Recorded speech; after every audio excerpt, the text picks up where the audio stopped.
What's going on, guys? Matt here. So today we are looking at the LionSteel T5. This is the second LionSteel I've reviewed.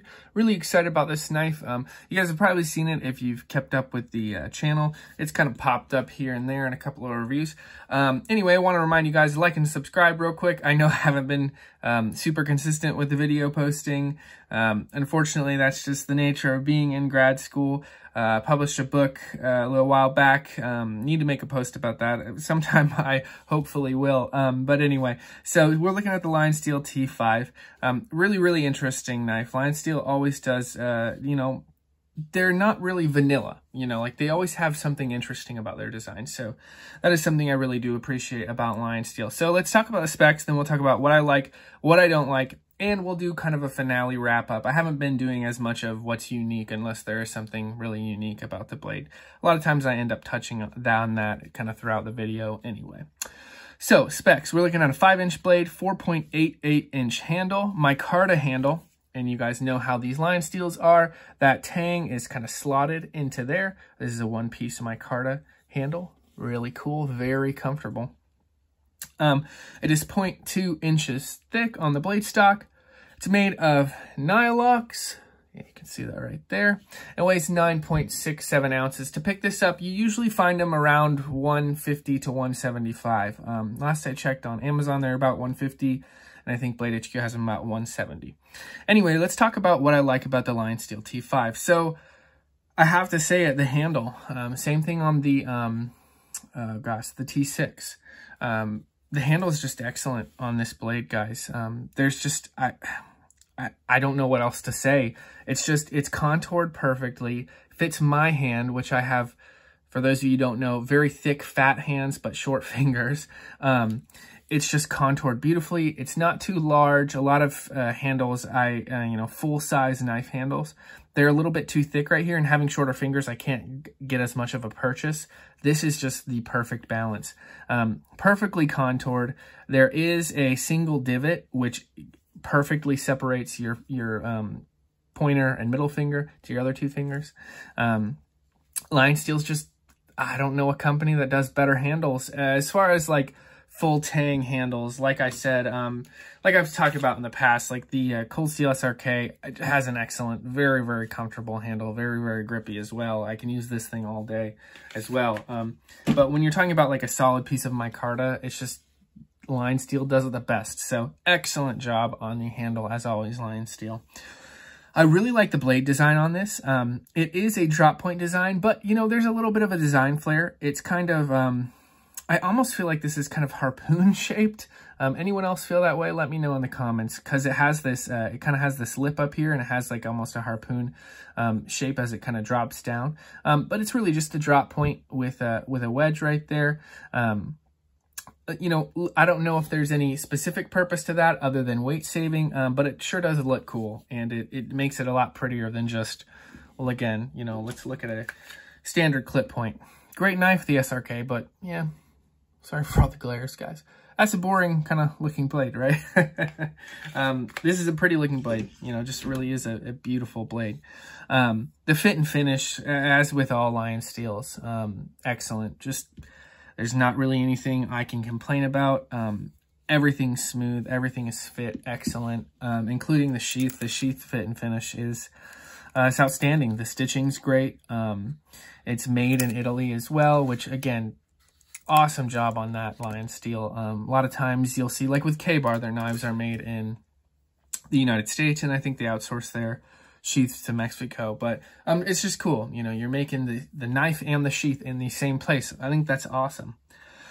Okay, along with the sheath, yeah. So the quality of the sheath is also a positive. There is one thing I don't like about the sheath, and I will talk about that later, but it fits beautifully, fits really nicely in there. The retention straps works really well. It does not hit the blade as it comes out. I mean, it can if you really pull it like that, but it really doesn't hit the blade as it comes out. This is how a leather sheath is done, guys. You got some lashing points too. If you want to use Molly, you know, throw it on your backpacking pack, something like that. So excellent job on the sheath. Thick leather, well stitched, just beautiful sheath. Excellent job, well done. And lastly, just the overall looks of the knife. Usually I mention that up top, but it's just a pretty knife. You know, I think this knife kind of, you know, it's one of those knives where you look at it, and again, I hate to hit on what I called the Toyota Camry of fixed blade knives in my review, the SRK. This is the 3V with the, I think this is the olive drab handle. Good price on Midway, by the way, guys. If you're looking for a 3V SRK, I think they're like 110 bucks or something. But anyway, it's kind of boring looking. Like it's a perfectly adequate looking knife. It's not ugly. Just like a Camry is a perfectly adequate looking car. It's not ugly. But the LionSteel is more than that. It is a good looking knife. I think it's really pretty with this almost sunset pattern on the handle. It's just those little things. And so, you know, it kind of dives into that realm of, hey, it's, you know, it's kind of an art piece. You know, it's more than just a really super solid, well-performing blade. Super durable, excellent high saber grind on that. Just outstanding blade right here. But it's also really pretty, and I think just like the Cold Steel Master Tanto, very, very pretty knife, you know. So well done on the looks on that. It's always nice when a company, you know, they want to make something that is an excellent performer, which the LionSteel T5 is, but also it's just pretty to look at, and you just kind of enjoy having it and enjoy holding it. So let's talk about what I don't like, and it's really just the one thing. Oh, my notes just dropped, but I remember what I have to say, so no worries. The sheath. So I think I understand why. Let me know in the comments if you guys have thought this, those of you who own the LionSteel T5. So you guys can kind of tell that the sheath stitching goes up like that. It kind of, again, has like this sunset pattern, this half circle kind of pattern. And then there is a just a piece of leather kind of in that same shape, which, you know, keeps the stitching together. My guess is it's to keep, you know, give you that extra bit of durability with this stitching, kind of keep it holding it together a little bit more. Which makes sense, and I think that's not necessarily a bad idea. The issue is then your belt kind of, it hangs right here. And so this is what hangs up from where your belt loop is. So then this kind of pokes you in the side. If you got love handles, it's really going to poke you. I get that it's probably more durable. I wish this was just a single loop, you know, just a solid piece of leather. I mean, it might take a little bit more, you know, because you'd have to essentially make this whole thing one piece of leather, which would be pretty cool. The Buck 110 does it, or 119 rather. But anyway, it's an uncomfortable kind of thing sometimes to carry on your belt. Usually you don't notice it, especially if you don't belt carry like standard belt carry. It's not going to be a huge deal, but it is something I don't like, and I think the design could be changed to where that's not as much of an issue.